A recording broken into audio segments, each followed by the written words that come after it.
Hi, my name is Shan and welcome to my channel. I have not uploaded in a while. I've also not read that much in a while, so I am here today to update you, tell you what I've read, and yeah. So I had been pretty vocal previously on my channel about the fact that I had a lot of struggles with fertility and getting pregnant, and that I had had a few miscarriages.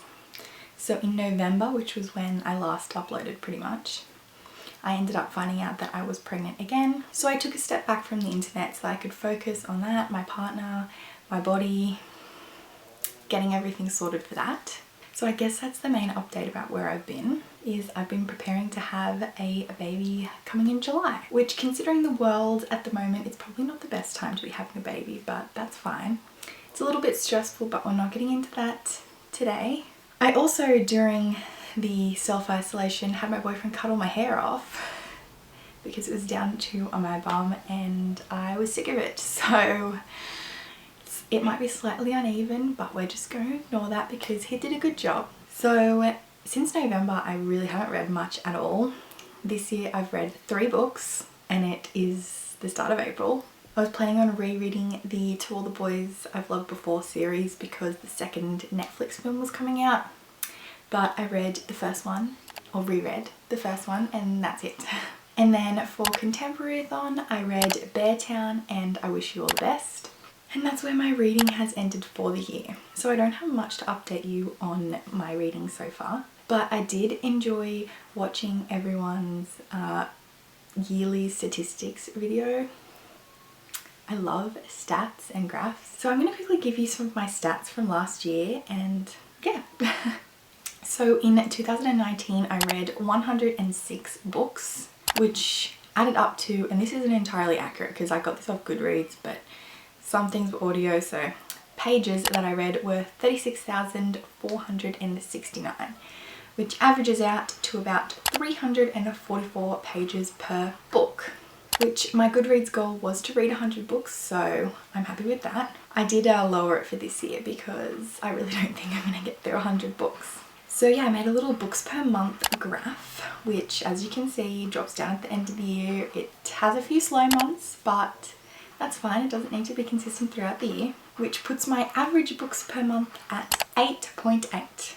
The format that I read the most, which was not surprising, was physical books, followed by audio, and I didn't read that many ebooks, so this doesn't surprise me at all.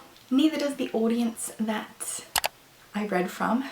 Most of the books that I read were YA books, and I figured that about half of the books that I read would be young adult. For the genre of books that I read, a majority was contemporary, which I assumed also, followed by fantasy and graphic novels, kind of almost even there.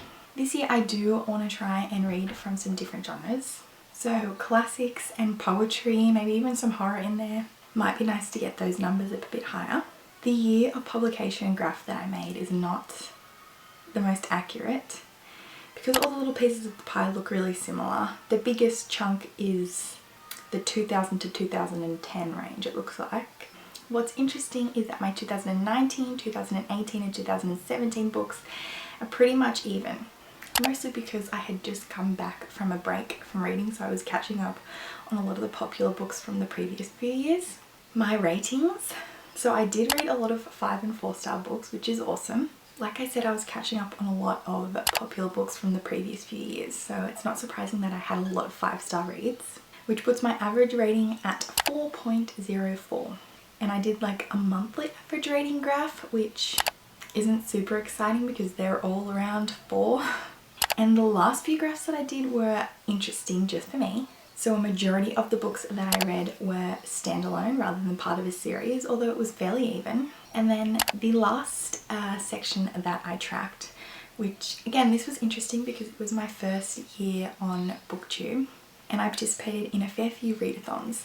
So here is a graph of the percentage of books that I read for a readathon versus just not for a readathon, which it is pretty much almost 50-50 there. And then just for fun, because I wanted to see which readathons I read the most books from, Again, not entirely accurate because some of these happened multiple times per year, some were month long, some were week long.